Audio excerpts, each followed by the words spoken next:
Shalom and welcome again. There were 10 generations from Adam to Noah, and we know that each generation tested God, upset him greatly, so much so that we had the flood, and everybody apart from Noah and his family, 8 people in all, were destroyed.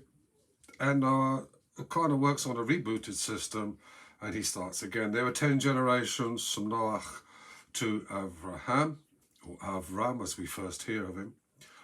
And those 10 generations increasingly upset God and tested him, but not to the extent where he would destroy the world again. He'd made a covenant with Noah, with the sign of the rainbow, that never again would a flood come and destroy everybody. But obviously God was not best pleased with them, and we're told that Abraham, when he appears on the scene, was tested 10 times, and he passed all those tests and received the reward for which the others could have done if they behaved themselves. And these 10 tests, we are told, expressed Avram's love for God. And now we have, from the generalities of the nations as a whole, we have a condensation of the story, and we go from Abraham through our patriarchs, and we begin to see from a small family to a large family to a nation, the beginning and the birth of the nation of Israel. And we know that there is a certain moral code that's attached to that we, through Abraham, who was told, after all the positive things that God would do for him, to be a blessing to the nations. And we know that we have the 613 commandments, which was given to Moses at Mount Sinai, with a covenant between God and his people. And we have tried to live, not always successfully, to that moral and ethical code ever since. And the question is, well, what was happening before then? What did Abraham bring to him, to Isaac, to Jacob? Was there any code? Were there no morals or ethics before Mount Sinai? But we know that the world wasn't destroyed at the end of the 10 generations after Noah. And we learn that there was a ethical and moral code which still applies today. It's a sort of equivalent, I suppose, of the 10 Commandments that we have as a sort of front page and a shortened version of the covenant that the Jewish people have with God after Mount Sinai. And there are 7 laws, 7 ways that everybody should be living by. And this is known as the Noahide laws, which was given to Noah and his children and his ancestors. And some of them are quite explicit. Do not murder, for instance, because Noah is told that if you live by the sword, then you will die by the sword. It's sort of a capital punishment, if you like. Others are more implied, but we can get them from the Torah. And these are put together in these 7 Noahide laws. So our job as Jews is to not live particularly religiously, just doing the commandments and keeping them to all ourselves. We are called to be separate, and I think we probably don't do that quite enough. We tend to be a little bit chameleon and change our colours to suit the surroundings that we're in. And I don't think that's a good thing. I think we need as a nation to look at that. But we are called to be separate, but not apart from the nations of the world, because our job, as God has explained to Abraham, was to be a light to the nations. And hopefully by living the 613 commandments, and we have the Mishnah, the Talmud, which expands on those and tells us how to do these things, then hopefully we'll be such an example to the rest of the world that they will see the benefits and want to follow us. And it is our job to teach them and encourage the people to actually live to the morals and ethics. And I say, rather than the 10 commandments on the front page of their covenant, there's only 7. So what are they? And this is kind of a little quiz, I suppose. We can actually ask ourselves, probably in the quiet, how we're doing with these 7 commandments. First one, it's do not serve other gods. That one is kind of the beginning of our Ten Commandments. It's about idolatry. Do not serve other gods. Do not worship other gods. Fairly straightforward, really. Easy to do. For the general world that I see, not so. There are so many false gods, so many idols that are put in front of us. They seem quite innocent sometimes, you know, through the marketing gurus. They want us to buy things through celebrity. And it's so easy to build them up into such a state that they actually do become idols.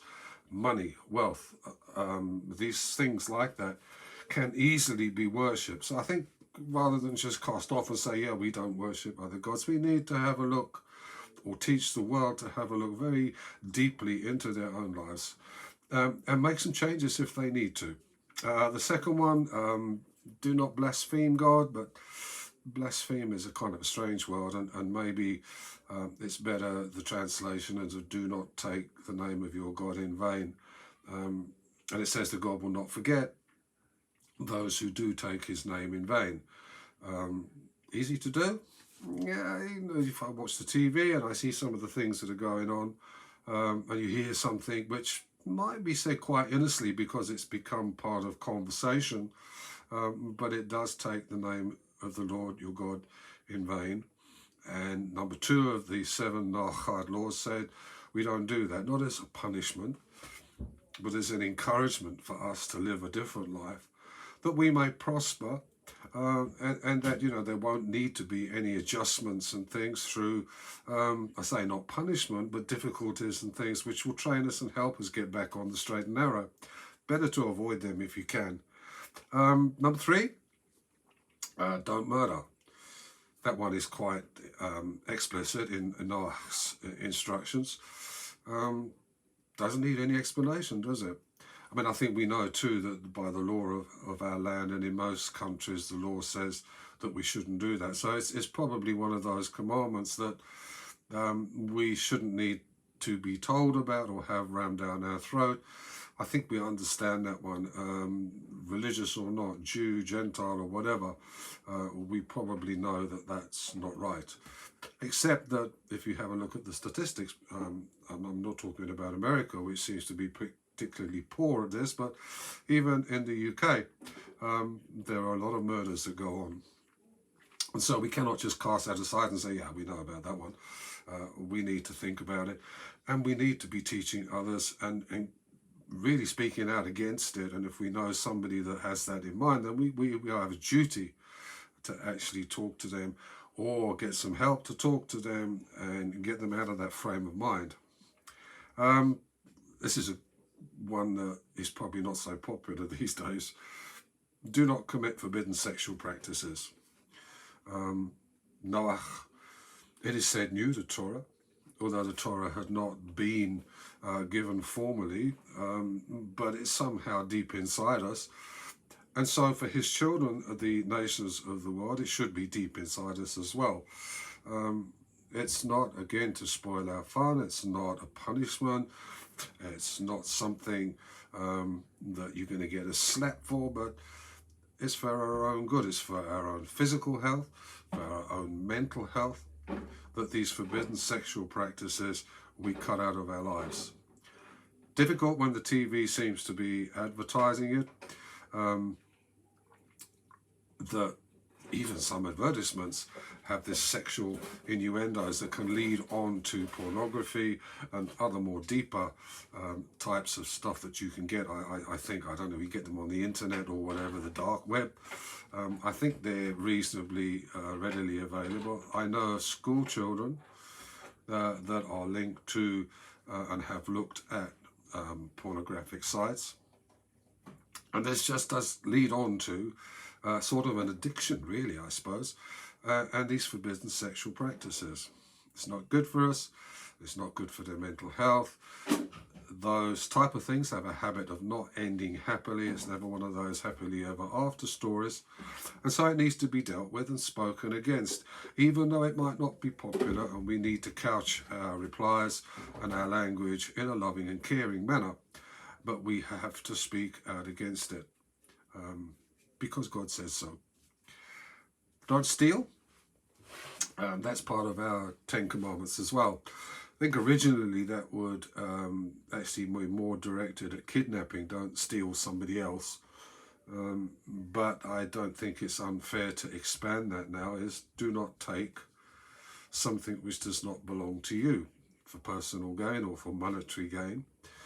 And yeah, I mean, I know several people that are actually not that far from where we live who have got into that state through drug addiction and other financial problems. But still, I understand some of the reasons that they do it. If you're hungry, you're going to steal to feed your kids or feed yourself. But it's not always that sort of half ethical means that they're actually stealing. And the best way for me is to say, how do I feel if somebody steals my stuff? I work hard. We don't have an awful lot. If somebody stole something from me that I couldn't afford to replace, that somehow takes away my standard of living, I'm not going to be that happy. And so, we could actually go on that basis of do not do to somebody else what you really don't want done to yourself. I think it's fairly obvious, but we're told do not steal. The next one is a little bit strange in the text that I read. It's kind of an old-fashioned text really about not eating meat from a limb severed from an animal that is living. We're not going to do that, are we? Well, I hope not anyway. But, I think if we put that into modern-day language, the animals of this world are created by God. They're his. We're told that we need to manage them and look after them.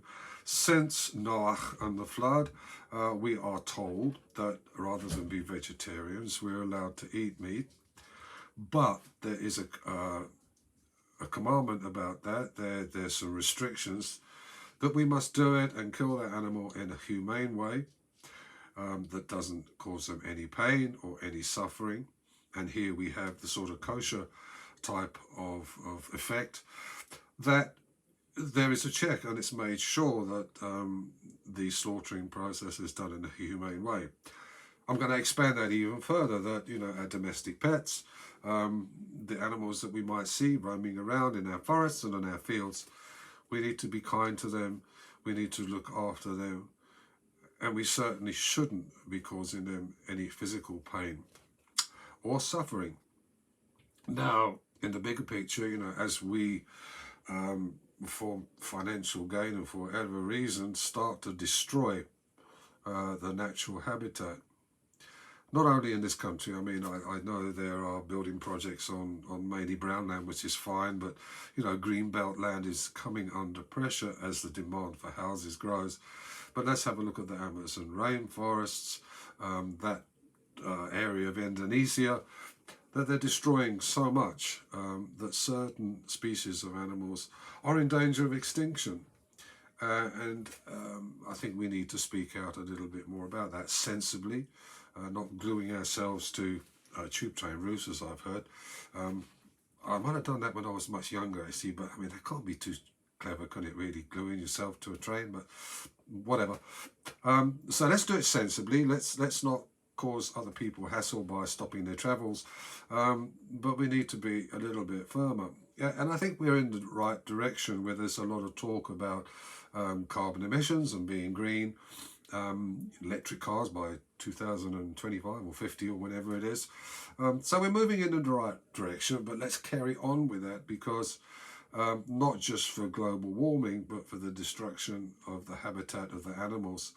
And let's face it, God created the animals and he said it's good, which means that it's complete in its form and it's satisfactory for the purpose that it was intended. So we can't go really messing about with that balance.